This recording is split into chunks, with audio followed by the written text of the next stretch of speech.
नमस्कार, मैं रचना शर्मा। चढ़ती कला टाइम टीवी देख रहे सभी दर्शकों का स्वागत करती हूं। आप देख रहे हैं हरियाणा के विशेष समाचार। मुख्यमंत्री मनोहर लाल ने चंडीगढ़ से प्रदेश के किसी न किसी वर्ग के साथ सीधे संवाद करने की श्रृंखला में वृद्धावस्था सम्मान भत्ता के नए लाभार्थियों से संवाद किया। वृद्धजनों ने मुख्यमंत्री का धन्यवाद करते हुए कहा कि बुढ़ापा पेंशन बनवाने के लिए उन्हें सरकारी कार्यालयों के चक्कर नहीं काटने पड़े। यह सब परिवार पहचान पत्र के कारण संभव हो सका है। अनेक लाभार्थियों ने कहा कि स्वयं मुख्यमंत्री उनसे बात करेंगे, ऐसा उन्होंने कभी सपने में भी नहीं सोचा था। ऑडियो कॉन्फ्रेंसिंग के माध्यम से मुख्यमंत्री ने लाभार्थियों को संबोधित करते हुए कहा कि बुढ़ापा पेंशन वह पहली योजना है जिसे सरकार ने परिवार पहचान पत्र से जोड़ा और यह अत्यंत सफल प्रयोग रहा है। उन्होंने कहा कि विगत 6 माह के दौरान ऑटोमेटिकली लगभग 16,500 बुजुर्गों की पेंशन बनी है, जिनसे यह संवाद किया गया है। मुख्यमंत्री मनोहर लाल ने कहा कि प्रदेश के लगभग 72 लाख परिवार ही मेरा परिवार हैं, जिनके प्रत्येक सदस्य की चिंता राज्य सरकार कर रही है। सरकार पीपीपी के साथ सभी सरकारी योजनाओं और सेवाओं को जोड़ रही है ताकि पात्र व्यक्ति को घर बैठे ही उनका लाभ मिले और कोई भी अपात्र व्यक्ति लाभ ना ले पाए। उन्होंने कहा कि प्रदेश में वृद्धावस्था सम्मान भत्ता की शुरुआत 100 रुपए की राशि से हुई थी और जब वर्ष 2014 में उन्होंने अपनी सरकार बनाई उस समय वह राशि 1,000 रुपए की थी, जिसे उन्होंने 2,500 रुपए तक बढ़ाया। अब 2,500 रुपए से बढ़ाकर 1 अप्रैल 2023 से 2,750 रुपए मासिक पेंशन मिलेगी। इसके लिए भी वृद्धजनों ने मुख्यमंत्री का आभार जताया। मुख्यमंत्री ने कहा कि सरकार द्वारा वर्तमान में 18.5 लाख बुजुर्गों को लगभग 460 करोड़ रुपए की राशि प्रति माह प्रदान की जा रही है। राज्य सरकार ने वित्त वर्ष 2023-24 के बजट में वृद्धावस्था पेंशन के लिए आय की पात्रता सीमा 2 लाख रुपए से बढ़ाकर 3 लाख रुपए वार्षिक की है। भविष्य में जो व्यक्ति 60 साल की आयु पूरी कर लेगा और पति पत्नी की आय 3 लाख रुपए वार्षिक से कम होगी, उनकी पेंशन ऑटोमेटिक शुरू हो जाएगी। उनसे केवल पेंशन लेने की सहमति ली जाएगी।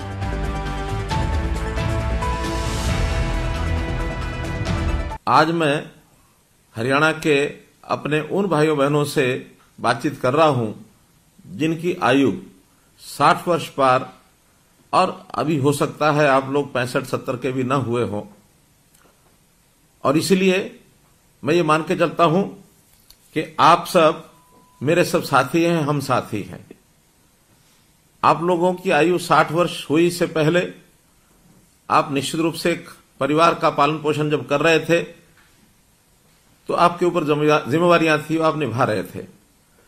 जैसे ही आप 60 वर्ष के हुए हैं तो निश्चित रूप से मन में कुछ तकलीफों का एहसास भी होना शुरू हो जाता है।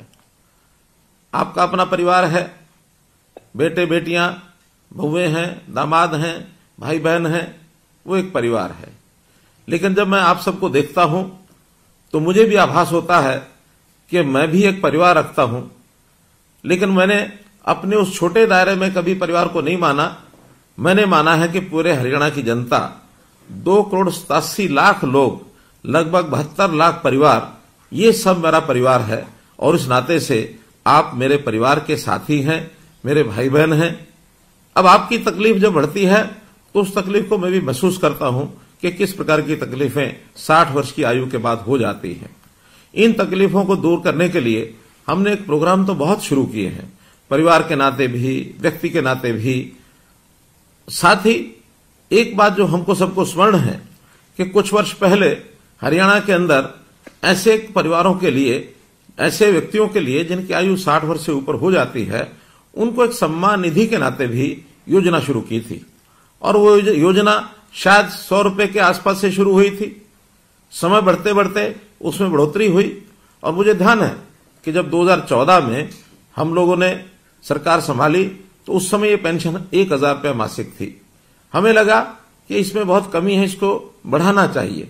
लगातार हर वर्ष 200 रुपए, 250 रुपए, 200 रुपए, इस नाते से बढ़ाते बढ़ाते और अभी 1 अप्रैल अगला जो 2023 का महीना शुरू होने वाला है, उस समय ये हमारी जो पेंशन है, जो सम्मान निधि है, ये 2,750 रुपए हो जाएगी।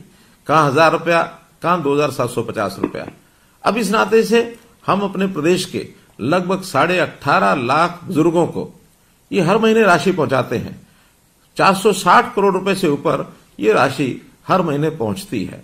जब ये क्रम चलता हुआ हमने वर्षों तक देखा, एक बात और ध्यान में आई कि ऐसे सब बुजुर्गों को अपनी जब 60 वर्ष होने के बाद नई पेंशन बनानी पड़ती है तो उनको दफ्तरों के चक्कर काटने पड़ते हैं, दरखास्त लेकर के अपनी दस्तावेजों की फाइल बनानी पड़ती है और फिर धक्के खा खा करके भी उनकी महीनों वर्षों तक पेंशन ही नहीं बनती है। कभी उनका सिफारिशी कोई नहीं मिलता उनको, बहुत से लोग बीच में एजेंट खड़े हो जाते हैं। उस नाते से एक तकलीफें, एक धक्के जो खाने पड़ते थे, ये एहसास जब हमको हुआ तो हमें लगा कि ये बहुत ही एक अन्यायपूर्ण एक व्यवस्था है, इसको बदलना चाहिए। हमने इसमें बदल करके जब परिवार पहचान पत्र बनाया और हर परिवार का डाटा ये हमारे पास आ गया, तो उस परिवार के डाटा के अंतर्गत हमको पता लगा कि कितने ऐसे व्यक्ति हैं जो कब 60 वर्ष के होने वाले हैं, आयु के हिसाब से उसकी जानकारी हमें तुरंत मिलने लग गई। अब दो ही कंडीशन है किसी भी बुजुर्ग की वो पेंशन शुरू हो, या तो व्यक्ति 60 वर्ष का हो गया है और या फिर जो 60 वर्ष का हुआ है वो दोनों पति पत्नी की आय ये 2 लाख रुपए से कम होनी चाहिए। जब ये 2 लाख रुपए की बात आई तभी भी ध्यान में आया कि यार 2 लाख रुपए कम नहीं है, हमें लगा 2 लाख रुपया ये कम है। तो इस अगले महीने से हमने इस आय को भी बढ़ा करके 2 से 3 लाख रुपया कर दिया है और इस 3 लाख के करने के बाद बहुत से लोग इसमें नए और जुड़ गए हैं।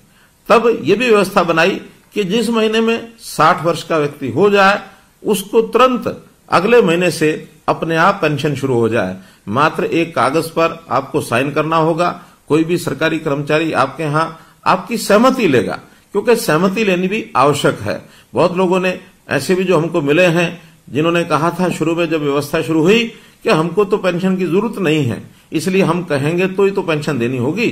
इस नाते से हमको ये भी लगा कि ऐसे बहुत से लोग हैं जो शायद ऐसे अवस्था के बाद भी उनको लगता है कि इस पेंशन का सरकार के ऊपर बोझ न डाला जाए, तो अपनी असहमति भी प्रकट करते हैं।